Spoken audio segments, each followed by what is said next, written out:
नमस्कार, स्वागत है आपका एबीपी न्यूज पर। मैं हूं आपके साथ शीरीन और अब वक्त हो गया है 24 घंटे 24 रिपोर्टर का, जहां आपके लिए लेकर आ रहे हैं 24 घंटे की बड़ी खबरें, वो भी नॉन स्टॉप।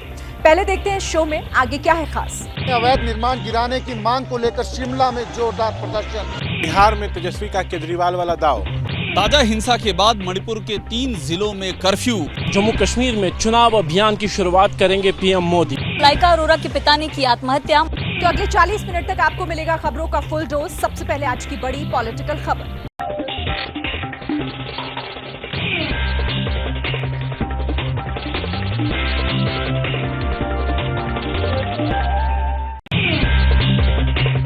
अमेरिका दौरे में भारत विरोधी अमेरिकी सांसद से मुलाकात पर घिरे राहुल गांधी।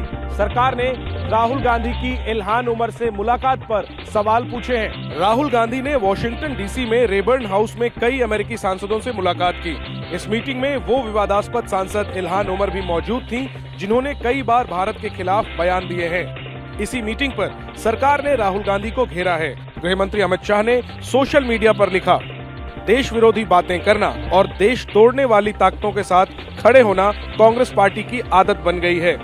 कांग्रेस के नेता राहुल गांधी जी विदेश जाकर बार बार भारत का अपमान करते हैं। फेक प्रोपेगेंडा के मास्टर बन गए हैं राहुल गांधी जी। इससे पहले निशिकांत ने इल्हान उमर का नाम भी सुना था, हम ये जानना चाहते हैं, या पीयूष गोयल ने सुना हो या अमित मालवीय ने सुना हो। अरे आप सत्तारूढ़ दल हैं, अगर इतना ही गलत हुआ है आज समन कीजिए अमेरिका के राजदूत को, आज चिट्ठी लिखिए स्टेट डिपार्टमेंट को और अपनी आपत्ति दर्ज कराइए। देखते हैं, हम भी चुनौती देते हैं। इस बीच अमेरिका में राहुल गांधी के सिखों को लेकर दिए बयान को लेकर आज बीजेपी ने प्रदर्शन किया। दिल्ली बीजेपी की सिख प्रकोष्ठ ने विज्ञान भवन से 10 जनपथ तक मार्च निकाला और राहुल गांधी से माफी मांगने की मांग की। अमेरिका दौरे पर गए राहुल गांधी के लगभग रोजाना ऐसे बयान आ रहे हैं जिन पर देश में बड़ा सियासी घमासान छिड़ गया है। 14 सितंबर को जम्मू कश्मीर में चुनाव अभियान की शुरुआत करेंगे पीएम मोदी। अनंतनाग में खरगे ने कहा, सरकार बनी तो पूरी करेंगे 5 गारंटी। डोडा में 14 सितंबर को रैली कर पीएम मोदी जम्मू कश्मीर में चुनाव अभियान की शुरुआत करेंगे। डोडा स्पोर्ट्स स्टेडियम में पीएम की रैली होगी। करीब 4 दशक बाद डोडा में किसी पीएम की रैली होगी। पिछली बार 1979 में तत्कालीन पीएम इंदिरा गांधी ने स्टेडियम में सभा की थी। डोडा में पीएम की रैली के जरिए बीजेपी की नजर डोडा जिले की 3, किश्तवाड़ जिले की 2 और रामबन जिले की 2 विधानसभा सीटों पर है। पीएम की रैली के जरिए बीजेपी चुनाव रैली में एक तरफा जीत दर्ज करना चाहती है। वहीं दूसरी तरफ कांग्रेस और नेशनल कॉन्फ्रेंस ने चुनाव प्रचार में पूरी ताकत झोंक दी है। आज कांग्रेस अध्यक्ष मल्लिकार्जुन खड़गे ने एक के बाद एक कई जनसभाएं की। अनंतनाग में खड़गे ने कांग्रेस की तरफ से 5 गारंटी पूरी करने का वादा दोहराया। अगर हम आएंगे 1 लाख नौकरियां भर देंगे। जितने भी स्कूल आज बंद हो गए हैं उसको हम चालू करेंगे, बच्चों को पढ़ाएंगे। 14 सितंबर को ही पीएम मोदी डोडा के बाद हरियाणा के कुरुक्षेत्र में भी रैली करेंगे। हरियाणा की जुलाना सीट पर पहलवान वर्सेस पहलवान विनेश फोगाट के खिलाफ आम आदमी पार्टी ने रेसलर कविता दलाल को उतारा। आम आदमी पार्टी ने हरियाणा के लिए उम्मीदवारों की चौथी लिस्ट जारी की तो नजर जुलाना सीट पर अटक गई। कांग्रेस से गठबंधन की बात टूटने के बाद जुलाना सीट पर आम आदमी पार्टी ने रेसलर कविता दलाल को चुनावी मैदान में उतार दिया है। जुलाना की मालवी गांव की रहने वाली कविता दलाल वर्ल्ड रेसलिंग एंटरटेनमेंट की रेसलर रही हैं। जंतर मंतर पर महिला पहलवानों के आंदोलन का कविता ने समर्थन भी किया था, लेकिन अब कविता जुलाना में विनेश के सामने है। इस बीच आज विनेश फोगाट ने जुलाना सीट से नामांकन किया। नामांकन के बाद विनेश ने कहा कि जनता जीत का फैसला करेगी। मुकाबला मुझे नहीं पता कड़ा है, वो तो लोग बताएंगे। यहाँ की पिछली बार सोच के ऐसे दिया था कि बीजेपी को उठाना है, वो वोट दे दिए थे, वो गलत चले गए थे। लोगों में अभी रोष है पूरा और लोग हर एक उस चीज का बदला लेंगे जो बीजेपी की सरकार ने 10 सालों में किया है। 21 उम्मीदवारों की चौथी लिस्ट में आम आदमी पार्टी ने लाडवा से सीएम नायब सिंह सैनी के खिलाफ जोगा सिंह को उम्मीदवार बनाया है। कांग्रेस और बीजेपी के बागियों को भी आम आदमी पार्टी ने टिकट दिया है। बिहार में तेजस्वी का केजरीवाल वाला दाव। सरकार बनने पर 200 यूनिट फ्री बिजली देने का किया ऐलान। बीजेपी ने कहा, कभी नहीं बनेगी आरजेडी की सरकार। बिहार की सियासत में भी अब फ्री बिजली की गूंज सुनाई दे रही है। संवाद यात्रा पर निकले तेजस्वी यादव ने अगले साल होने वाले विधानसभा चुनाव से पहले बिहार में फ्री बिजली का दाव चला है। समस्तीपुर में तेजस्वी ने कहा कि देश में सबसे महंगी बिजली बिहार में मिलती है। हमारी सरकार बनी तो 200 यूनिट फ्री बिजली देंगे। हम लोगों की सरकार बनेगी तो 200 यूनिट फ्री पे बिहार के लोगों को बिजली हम लोग उपलब्ध कराएंगे। फ्री बिजली का केजरीवाल मॉडल देश के कई राज्यों की चुनावी राजनीति में अपनी चमक दिखा चुका है। बिहार में अगले साल चुनाव होने हैं। तेजस्वी के बिजली दाव पर विरोधी कह रहे हैं सरकार नहीं बनेगी, इसलिए तेजस्वी झूठा वादा कर रहे हैं। तेजस्वी भी इस बात को जानते हैं कि उनकी सरकार कभी नहीं आने वाली है। इस बात को जानते हुए जो मन में आए वो घोषणा कर रहे हैं। आप जैसे बिना पढ़े लिखे आदमी को जनता नेता स्वीकार कर रही है। बिहार के समाज को जातियों में बांट कर बालू माफियाओं के हवाले कर दिया है। वो जनता आपको आज भी नेता के तौर पर देख रही है, इसलिए तेजस्वी यादव को आभार यात्रा करनी चाहिए। प्रशांत किशोर ने तेजस्वी को पदयात्रा करने की भी चुनौती दी है। प्रशांत किशोर ने कहा कि तेजस्वी अगर जनता की समस्या समझना चाहते हैं तो रथ छोड़ पदयात्रा करें। अपर्णा यादव ने संभाला यूपी महिला आयोग के उपाध्यक्ष का पद, कहा नाराजगी नहीं, अच्छा काम करेंगे। नियुक्ति के 8 दिन के बाद अपर्णा यादव ने यूपी महिला आयोग के उपाध्यक्ष का कार्यभार संभाल लिया। नाराजगी की खबरों के बीच चंद दिन पहले ही अपर्णा यादव की गृह मंत्री अमित शाह से फोन पर बात हुई थी। उसके बाद अपर्णा यादव ने सीएम योगी से मुलाकात की। चर्चा और मुलाकात के बाद अपर्णा ने पदभार संभाल लिया। तो ये जो नाराजगी की खबर थी, ये क्या है? देखिए, ये ऐसी कोई बात नहीं और मैंने आज पदभार ग्रहण कर लिया है, कोई ऐसा विषय नहीं है। नाराज अपर्णा यादव के समाजवादी पार्टी में जाने की अटकलें लगाई जा रही थी। चर्चा भी थी कि शिवपाल यादव के जरिए अपर्णा समाजवादी पार्टी में वापसी की कोशिश कर रही हैं। अटकलें लगाई जा रही हैं कि वापसी की बात नहीं बनी। मेरे साथ तो परिवार वाले हैं अभी भी और ऐसा कुछ भी नहीं है, कोई हरी झंडी लाल झंडी नहीं है। अपर्णा के लिए हमेशा हरी झंडी है। उन्होंने आशीर्वाद दिया कि मन लगा के अच्छा काम करें। 3 सितंबर को यूपी के राज्यपाल ने महिला आयोग में अध्यक्ष, उपाध्यक्ष और सदस्यों की नियुक्ति की थी। अपर्णा को छोड़कर बाकी सभी पदाधिकारियों ने पहले ही अपना पदभार ग्रहण कर लिया था। अब अपर्णा के पदभार ग्रहण करने के साथ ही उनकी नाराजगी की अटकलों पर भी विराम लग गया है। कोर्ट से अंतरिम जमानत मिलने के बाद तिहाड़ से बाहर आए इंजीनियर रशीद, कहा बीजेपी से लड़ाई है, साथ नहीं जाऊंगा। फारूक अब्दुल्ला बोले मुस्लिम वोट का बंटवारा चाहती है बीजेपी। चुनाव प्रचार के लिए 2 अक्टूबर तक मिली अंतरिम राहत के बाद बारामूला से सांसद इंजीनियर रशीद आज तिहाड़ से बाहर निकले। रशीद को लेने के लिए उनके बेटे तिहाड़ पहुंचे थे। जेल से निकलते ही इंजीनियर रशीद ने कहा कि बीजेपी के साथ नहीं जाएंगे। उन्होंने फारूक और उमर अब्दुल्ला पर निशाना साधा। बीजेपी का नया कश्मीर तो पहले हार चुका है। कश्मीर का सबसे बड़ा गद्दार शेख मोहम्मद अब्दुल्ला था, उसके बाद फारूक अब्दुल्ला, उसके बाद उमर अब्दुल्ला। वहीं इंजीनियर रशीद की रिहाई पर नेशनल कॉन्फ्रेंस और पीडीपी ने केंद्र सरकार पर निशाना साधा। बात करेंगे जिन्होंने उनको छोड़ा है, वो तो चाहते ही हैं कि यहाँ मुसलमानों के टुकड़े हों, उसमें शामिल हैं उनके साथ। आज उनको इलेक्शन में रिलीज किया गया वोट मांगने के लिए, जिनसे खुद उनके कैंडिडेट का इंतखाब करके उनको मैदान में खड़ा कर दिए वोट काटने के लिए। के पास में पैसा कहाँ से आता, गाड़ियाँ कहाँ से आती है? वो तो कुछ जेल में थे, ये कैंडिडेट किसने खड़े किए? दिल्ली में इंजीनियर रशीद जेल से बाहर निकले तो जम्मू कश्मीर में उनके भाई शेख खुर्शीद ने लंगेट सीट से विधानसभा चुनाव के लिए पर्चा भरा। इंजीनियर रशीद पर टेरर फंडिंग का आरोप है। जेल में रहते हुए उन्होंने बारामूला से उमर अब्दुल्ला को हराकर लोकसभा का चुनाव जीता था। चंडीगढ़ के सेक्टर 10 में एक बंगले के बाहर फेंका गया हैंड ग्रेनेड। निशाने पर थे पंजाब पुलिस के रिटायर्ड एसपी। ऑटो में सवार होकर आए 2 लोगों ने घर पर ग्रेनेड अटैक किया। ग्रेनेड अटैक के निशाने पर पंजाब पुलिस के पूर्व एसपी थे। जिस घर को निशाना बनाया गया उस घर में पहले पूर्व एसपी रहते थे, लेकिन उन्होंने चंद दिन पहले ही घर बदल लिया था। जिस पुलिस अफसर को टारगेट किया गया वो जालंधर के पास नकोदर में तैनात रहे थे। हैंड ग्रेनेड अटैक के बाद पंजाब पुलिस के साथ चंडीगढ़ पुलिस आरोपियों की तलाश में सर्च ऑपरेशन चला रही है। पुलिस ने इस मामले में 2 आरोपियों की फोटो भी जारी की है। सेक्टर 10 चंडीगढ़ का पॉश इलाका है। ग्रेनेड हमले के बाद आसपास के इलाके में सुरक्षा बढ़ा दी गई है। महाराष्ट्र के बीड में सनसनीखेज वारदात, खाने का बिल मांगने पर वेटर को कार से घसीटा। सफेद रंग की कार बैक होती है, तभी एक शख्स कार के दरवाजे पर हाथ मारता है।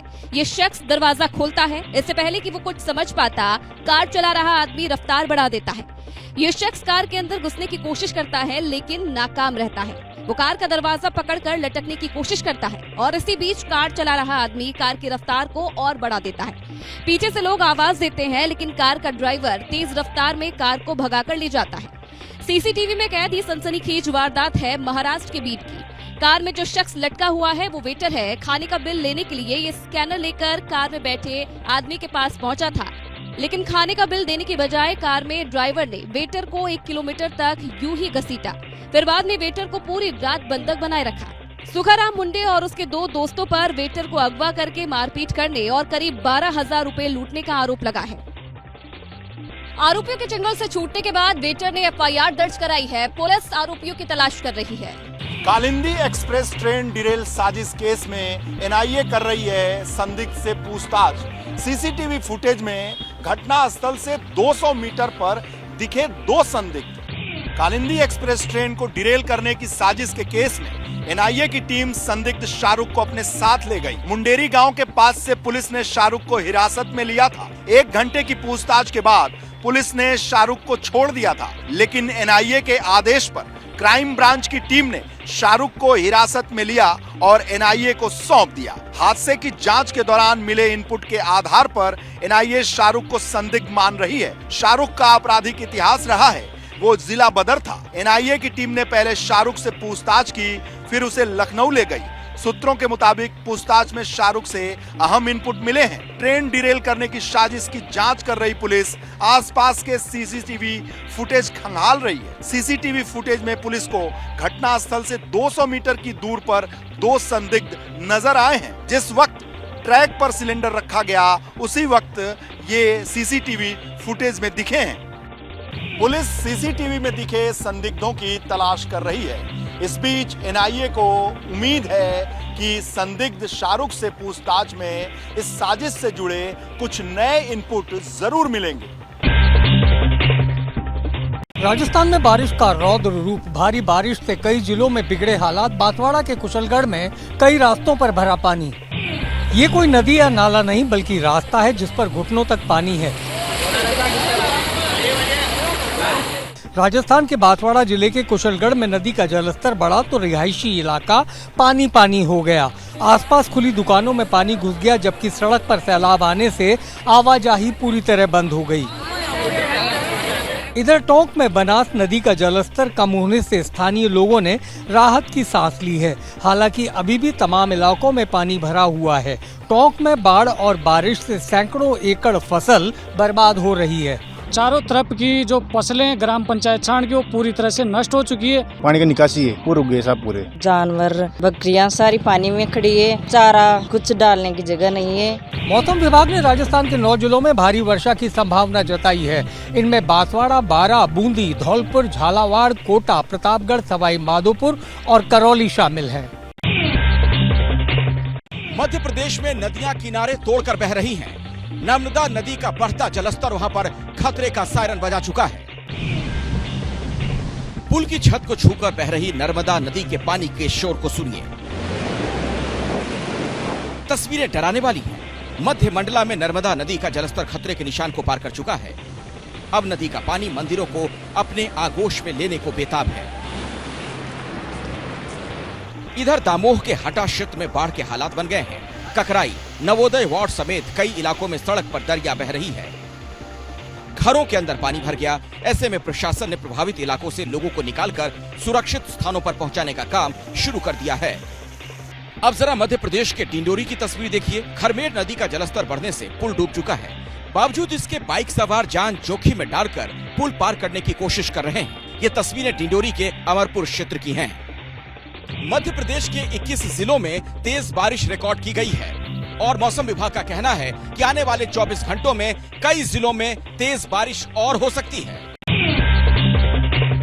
भारी बारिश से मध्य प्रदेश के भोपाल, छिंदवाड़ा, नर्मदापुरम में बने डैम के गेट खोल दिए गए हैं। इधर सागर में 24 घंटे की रिकॉर्ड बारिश से हालात बिगड़ गए हैं। डैम ओवरफ्लो हैं। पुल के ऊपर पानी। पिछले 24 घंटे में हुए रिकॉर्ड 12 इंच बारिश ने सागर के सागर ब्लॉक को समंदर बना दिया है। नदी के आसपास बने कितने ही मकानों में पानी भर गया।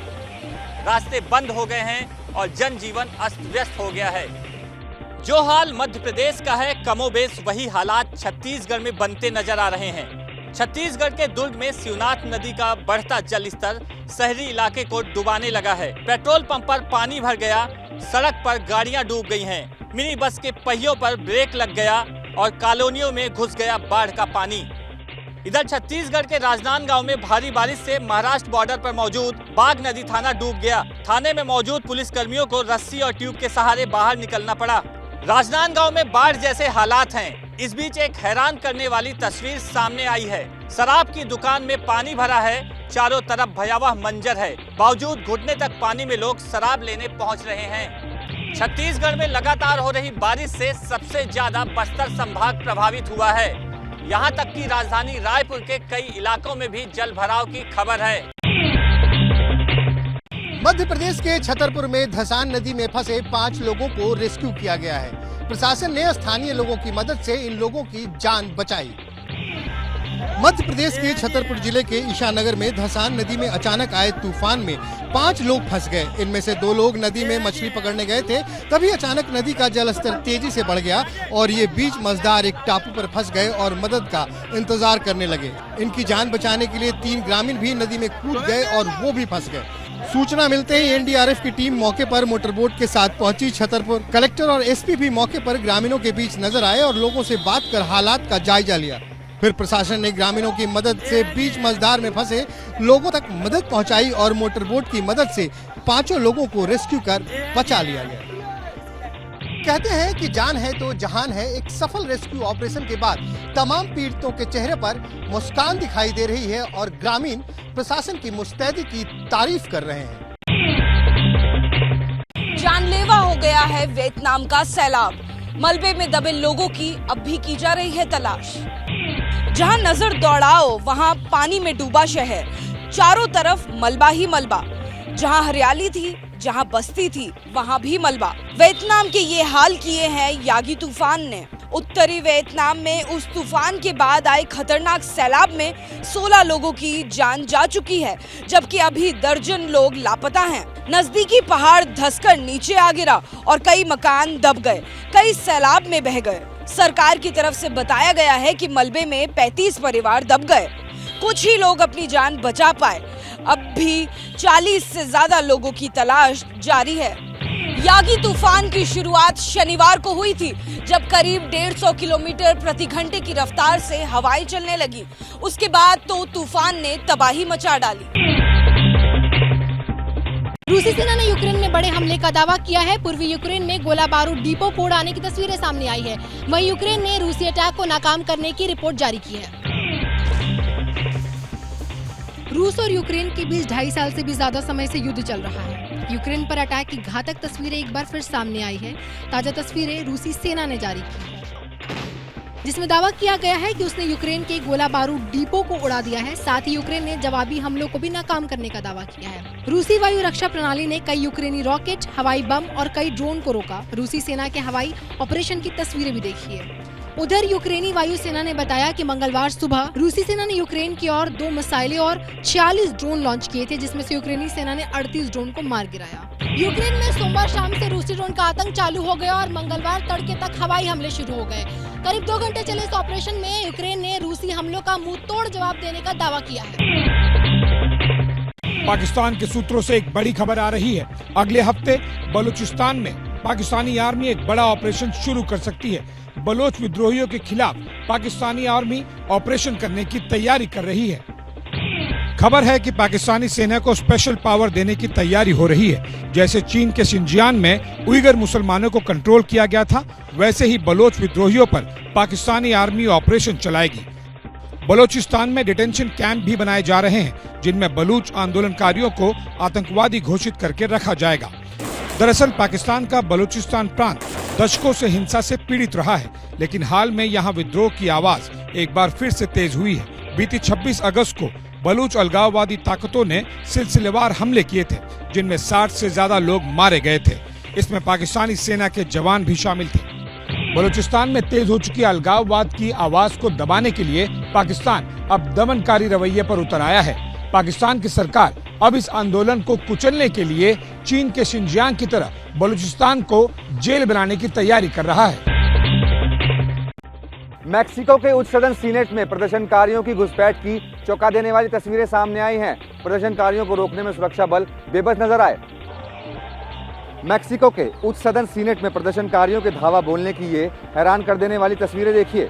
सदन में कार्रवाई के दौरान प्रदर्शनकारी सुरक्षा को ध्वस्त करते हुए सदन में दाखिल हो गए, जिन्हें रोकने में सुरक्षा कर्मियों के पसीने छूट गए।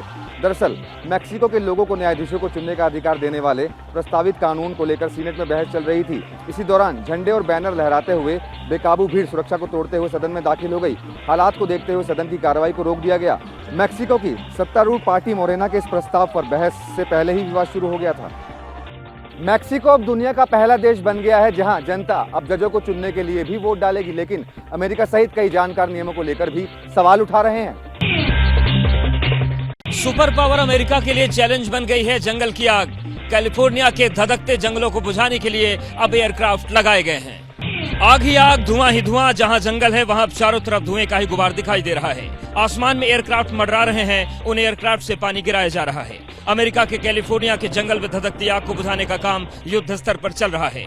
ऑरेंज काउंटी में आग को कंट्रोल करने के लिए फायर फाइटर्स ने हेलीकॉप्टर और प्लेन के अलावा बुलडोजर का भी इस्तेमाल किया। वो इसलिए क्योंकि ये आग आसपास के हजारों घरों और इमारतों के लिए खतरा बनती दिख रही है। जंगल की आग से बोलीविया भी हिल गया है। आग बुझाने के लिए फायर फाइटिंग एयरक्राफ्ट को लगाया जा रहा है। पिछले 3 महीने में बोलीविया में आग से करीब 40 लाख हेक्टेयर घास के मैदान और जंगल का नुकसान हो गया है। बोलीविया में आग ने इतना नुकसान किया है कि अमेजन के जंगल जैसे प्रोटेक्टेड एरिया भी खाक हो गया है।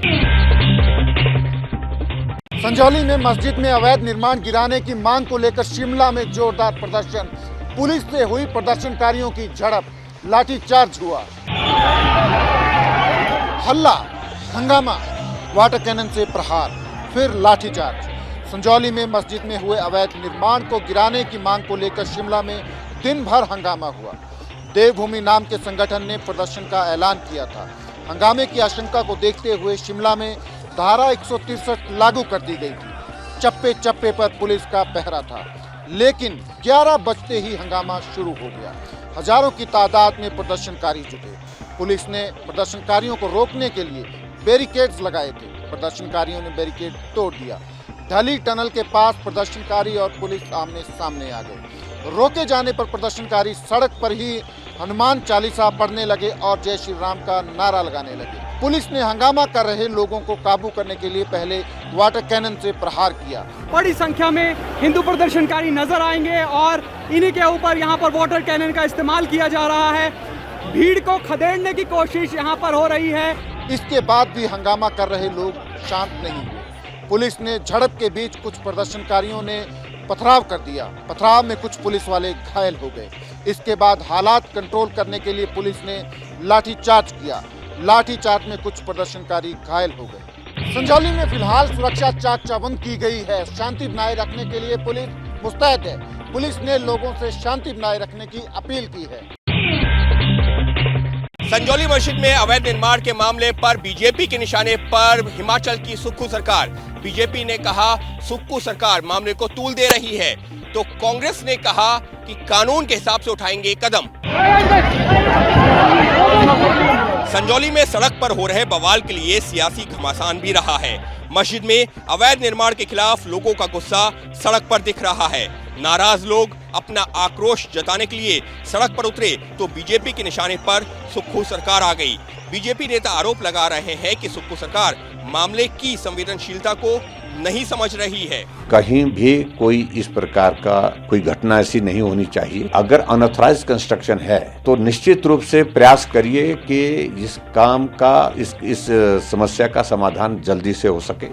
लगातार हो रहे प्रोटेस्ट से सुक्खू सरकार बैकफुट पर है। सरकार कह रही है कि सबको प्रदर्शन का अधिकार है, लेकिन शांति के साथ प्रदर्शन होना चाहिए। साथ ही सरकार की तरफ से अवैध निर्माण पर कानून के मुताबिक एक्शन की बात भी कही जा रही है।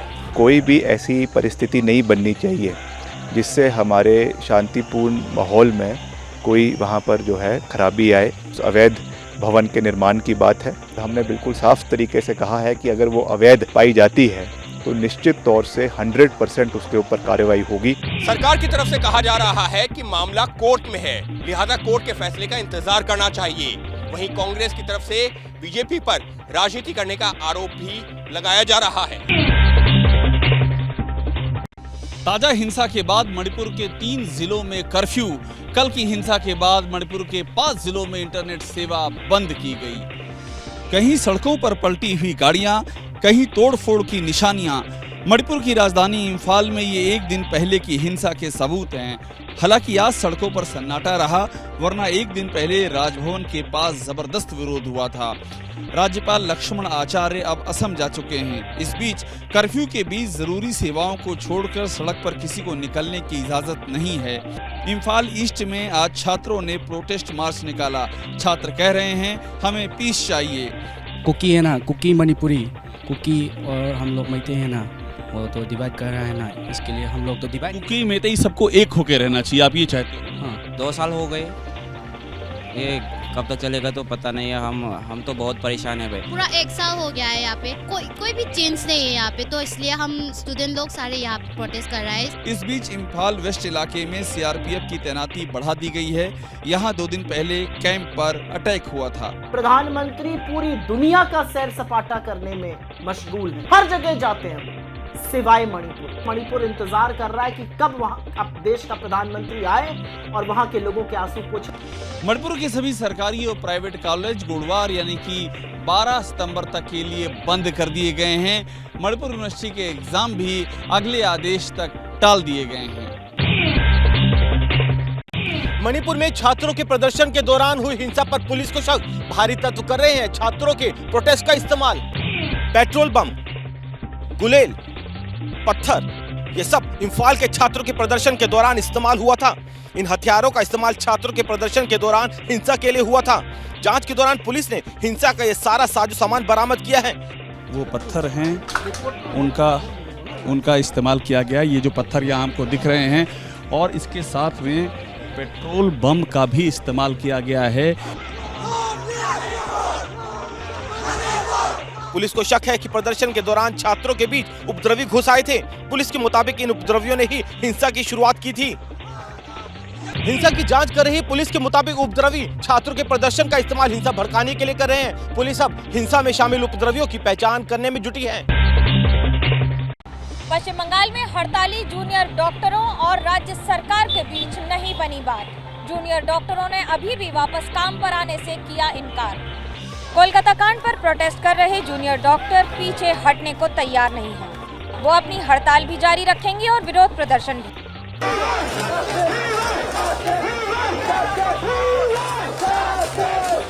ममता सरकार के साथ जूनियर डॉक्टरों की बातचीत शुरू ही नहीं हो पा रही है। पश्चिम बंगाल के मुख्य सचिव ने हड़ताली डॉक्टरों को शाम 6 बजे बातचीत के लिए बुलाया था, लेकिन हड़ताली डॉक्टरों ने कई शर्तें रख दी। मसलन बैठक मुख्यमंत्री की मौजूदगी में ही होगी। बैठक का लाइव टेलीकास्ट किया जाएगा। मीटिंग में कम से कम 30 जूनियर डॉक्टरों की टीम शामिल होगी। इससे पहले पश्चिम बंगाल के मुख्य सचिव मनोज पंत ने जो प्रदर्शनकारी डॉक्टरों को चिट्ठी लिखी थी, उसमें सरकार सिर्फ 12 से 15 डॉक्टरों से ही बात करने को राजी थी। इस तरह दोनों तरफ से गतिरोध बन गया। बातचीत अटक गई। जूनियर डॉक्टरों ने साफ कह दिया कि वो अपनी हड़ताल नहीं तोड़ेंगे। मुख्यमंत्री ममता बनर्जी को 12 तारीख यानी कल दोपहर पूरे पश्चिम बंगाल के सभी मेडिकल कॉलेज के प्राचार्यों और मुख्य स्वास्थ्य अधिकारियों के साथ बैठक करनी थी, लेकिन अब इस बैठक को भी स्थगित कर दिया गया है। दिल्ली में सिविल डिफेंस के वॉलंटियर्स का प्रदर्शन। आम आदमी पार्टी के नेता प्रदर्शन में हुए शामिल। एलजी पर लगाया नौकरी से हटाने का आरोप।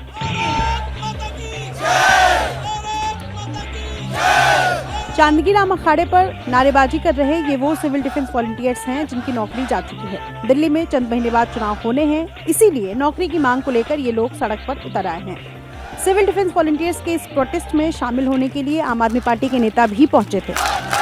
कुलदीप कुमार, संजीव झा और रोहित महरौलिया जैसे आम आदमी पार्टी के विधायक प्रोटेस्ट में शामिल हुए। इन विधायकों ने आरोप लगाया कि एलजी की वजह से सिविल डिफेंस बेरोजगार हो गए।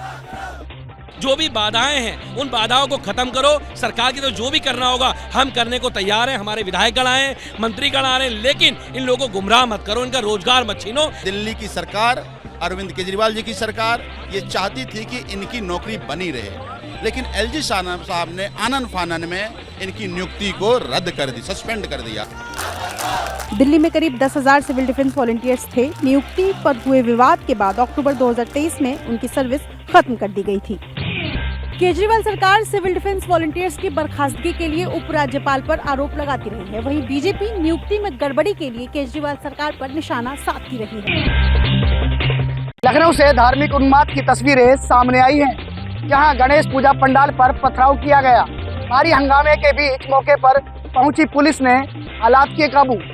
लखनऊ के चिन्हट में मंगलवार रात एक धार्मिक आयोजन में पथराव की घटना सामने आई। घर में बने पंडाल में स्थापित भगवान गणेश की प्रतिमा खंडित हो गई और कलश भी टूट गया। पीड़ित परिवार ने विशेष समुदाय के 20 से 25 युवकों पर धार्मिक नारे लगाने और इस घटना को अंजाम देने का आरोप लगाया है। आरोप है कि विशेष समुदाय के लोगों द्वारा ये घटना कारित करी गई है। इस पर भी जाँच करी जा रही है। जो भी होगा, जिसका भी दोष होगा, उस पर कार्रवाई की। घटना से तनाव बढ़ गया। हिंदू संगठनों के विरोध प्रदर्शन के बाद मौके पर पुलिस पहुंची। पुलिस ने एफआईआर दर्ज कर मामले की जांच शुरू कर दी और इलाके में पुलिस बल तैनात कर दिया गया है। धार्मिक आयोजन में खलल की घटना से इलाके में तनाव है। पुलिस ने सख्त कार्रवाई का आश्वासन देकर प्रदर्शन कर रहे लोगों को शांत कराया। केदार घाटी में लगातार हो रही बारिश की वजह से लैंडस्लाइड की घटनाएं लगातार बढ़ रही हैं। ताजा तस्वीरें रुद्रप्रयाग से सामने आई, जहां पर मलबा पहाड़ी से नीचे सड़क पर आकर गिरा और सड़क धंस गई। केदारनाथ पैदल मार्ग पर भूस्खलन की दहला देने वाली तस्वीरें सामने आई हैं। भीमबली में पहाड़ी से जबरदस्त मलबा गिरा, जिससे सड़क धंस गई। पहाड़ों से विशालकाय पत्थर गिरता देख लोग जान बचाकर भागने लगे, लेकिन मलबे की चपेट में आने से 2 अस्थायी दुकानें क्षतिग्रस्त हो गई और पैदल मार्ग भी बाधित हो गया। दरअसल केदार घाटी में लगातार हो रही बारिश की वजह से हालात खराब हैं। पहाड़ों से मलबा गिरने से काफी नुकसान हुआ है और अगर आसमानी सितम ऐसे ही जारी रहा तो मुश्किल और बढ़ेगी। केदारनाथ यात्रा में मौसम भी बड़ी बाधा बन रहा है। बारिश की वजह से लैंडस्लाइड का खतरा बना हुआ है। जिला प्रशासन भी अतिरिक्त सावधानी बरत रहा है। देवभूमि में आसमानी सितम का दौर जारी है, जिसके आगे शासन प्रशासन भी बेबस नजर आ रहा है, लेकिन रास्तों को दुरुस्त करने का काम लगातार किया जा रहा है। 24 घंटे 24 रिपोर्टर में अब देखिए चुनाव से जुड़ी हुई कुछ और बड़ी खबरें। हरियाणा कैबिनेट ने विधानसभा को भंग करने की सिफारिश की है। 6 महीने से विधानसभा का सत्र नहीं हुआ था, इसीलिए नायब सिंह सैनी कैबिनेट ने विधानसभा को भंग करने की सिफारिश की है। हरियाणा विधानसभा चुनाव के लिए आम आदमी पार्टी ने 40 स्टार प्रचारकों का ऐलान कर दिया है। इस लिस्ट में पहले नंबर पर अरविंद केजरीवाल का नाम है। दूसरे नंबर पर अरविंद केजरीवाल की पत्नी सुनीता केजरीवाल का नाम है। पंजाब के सीएम भगवंत मान भी स्टार प्रचारकों की लिस्ट में शामिल है। हरियाणा में आम आदमी पार्टी ने उम्मीदवारों की एक और लिस्ट जारी की है। इस लिस्ट में 9 उम्मीदवारों के नाम हैं। आम आदमी पार्टी हरियाणा के अध्यक्ष सुशील गुप्ता ने कहा कि गुरुवार को हम अंतिम लिस्ट जारी करेंगे। रानिया से निर्दलीय चुनाव लड़ रहे रणजीत चौटाला के खिलाफ जेजेपी उम्मीदवार नहीं उतारेगी। बदले में रणजीत चौटाला डबवाली सीट पर जेजेपी के दिग्विजय चौटाला का समर्थन करेंगे। हरियाणा बीजेपी के दिग्गज रामविलास शर्मा ने महेंद्रगढ़ सीट से पर्चा भरा है। बीजेपी ने अभी इस सीट से अपने उम्मीदवार की घोषणा नहीं की है। हरियाणा के पूर्व सीएम भूपेंद्र सिंह हुड्डा ने गढ़ी सापला किलोई से पर्चा भरा। हुड्डा ने कहा 36 बिरादरी के लोग कांग्रेस के साथ, हरियाणा में बनेगी कांग्रेस की सरकार। बीजेपी के दिग्गज नेता और पूर्व गृह मंत्री अनिल विज ने अंबाला कैंट सीट से नामांकन किया है। हवन पूजन के बाद रोड शो करते हुए अनिल विज पर्चा भरने पहुंचे। कलायत सीट से आम आदमी पार्टी के उम्मीदवार अनुराग ढांडा ने नामांकन किया। अनुराग के नॉमिनेशन में दिल्ली के पूर्व डिप्टी सीएम मनीष सिसोदिया भी शामिल हुए। यूपी के बहराइच में आदमखोर भेड़िए का आतंक जारी है। बीती रात एक बार फिर भेड़िए ने 2 बच्चियों को अपना शिकार बनाया। गनीमत रही कि दोनों बच्चियों की जान बच गई। कल देर रात बहराइच के 2 अलग अलग गांवों में भेड़िए का आतंक एक बार फिर देखने को मिला है। अस्पताल के बेड पर घायल अवस्था में बैठी ये बच्ची आदमखोर भेड़िए का शिकार बनी। बीती रात हुए हमले में 2 बच्चियों की जान बाल बाल बची। पहला हमला मैकूपुरवा में करीब 12 बजे हुआ, जिसमें 11 साल की बच्ची सुमन भेड़िए का शिकार बनी। वो घर के अंदर सो रही थी, दरवाजा खुला था और तभी भेड़िए ने हमला कर दिया। वहीं दूसरी घटना भवानीपुर में हुई, जहां बच्ची को भेड़िया 15 मीटर दूर तक घसीट कर ले गया था। शोर मचाने पर भेड़िया भाग गया। पिछले 200 दिनों में 10 लोगों की मौत हो चुकी है और 50 से ज्यादा लोग घायल हैं, जिसमें ज्यादातर बच्चे हैं। अब तक 5 भेड़िए वन विभाग के पिंजड़े में कैद हो चुके हैं। एड़ी चोटी का जोर लगाने के बावजूद आदमखोर भेड़िया वन विभाग की पकड़ से दूर है। यूपी के लखीमपुर खीरी में तेंदुए के हमले में एक आदमी की मौत पर फूटा लोगों का गुस्सा। मृतक का शव सड़क पर रखकर किया प्रोटेस्ट। यूपी के लखीमपुर खीरी में आदमखोर तेंदुए की दहशत अब लोगों के गुस्से में बदल गई है। तेंदुए के अटैक में एक आदमी की मौत के बाद लोग सड़क पर उतर आए। तेंदुए ने मुंडा 80 गांव में हमला किया। 40 साल के जाकिर पर तेंदुए ने उस वक्त हमला किया जब वो गन्ने के खेत में गया था। वहां पहले से छिपे बैठे तेंदुए ने जाकिर को मार डाला। वन विभाग पिछले करीब 2 हफ्ते से तेंदुए को ट्रैंकुलाइज करने की बात कह रहा था, लेकिन अब तक वो आदमखोर वन विभाग के शिकंजे में नहीं आ पाया। इसी से लोग भड़के हुए हैं। लखीमपुर खीरी में पिछले 1.5 महीने में आदमखोर तेंदुए के हमले में अब तक 5 लोगों की जान जा चुकी है। अभिनेत्री मलाइका अरोरा के पिता ने की आत्महत्या। मलाइका के पिता ने 6ठी मंजिल से कूद कर दी जान। मलाइका अरोरा के पिता ने बांद्रा में अपनी बिल्डिंग की 6ठी मंजिल से छलांग लगाई। ये सुबह करीब 9 बजे की घटना है। उस वक्त मलाइका पुणे में थी, लेकिन घटना की जानकारी मिलने पर मलाइका के पूर्व पति अरबाज खान अपने परिवार के साथ वहां पहुंच गए थे। पुलिस और क्राइम ब्रांच की टीम इस मामले की तफ्तीश कर रही है, लेकिन उनको वहां से किसी भी तरह का कोई सुसाइड नोट नहीं मिला है। बताया जा रहा है कि मलाइका के पिता कुछ दिनों से बीमार चल रहे थे।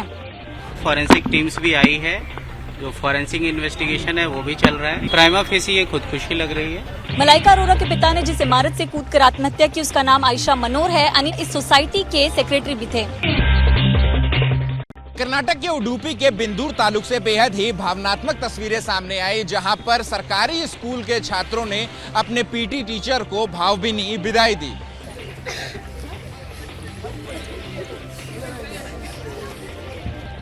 वीडियो में आप देख सकते हैं कि टीचर की विदाई के गम से सभी छात्रों की आंखें नम हैं। कई छात्राएं तो फूट फूट कर रोती हुई नजर आ रही हैं। दिल को छू लेने वाला यह वीडियो कर्नाटक में उडुपी के बिंदूर तालुक से सामने आया है, जहां पीटी टीचर प्रवीण पिछले कई सालों से उडुपी के इस स्कूल में शिक्षक के तौर पर काम कर रहे थे, लेकिन नियमों के मुताबिक उन्हें कुंडापुर के सरकारी स्कूल में ट्रांसफर कर दिया गया। टीचर के इस स्कूल से जाने की खबर सुनने के साथ ही सभी छात्र भावुक हो गए और अपने गुरुजी को भावभीनी विदाई दी। छात्रों के इस प्रेम और सम्मान को देखकर पीटी टीचर प्रवीण भी भावुक हो गए और उनकी आंखें भी भर आईं। कर्नाटक में शिक्षक की विदाई के इस वीडियो की काफी चर्चा है। वीडियो काफी वायरल भी हो रहा है, क्योंकि शिक्षक के सम्मान की ऐसी तस्वीर हर किसी के दिल को छू लेंगी।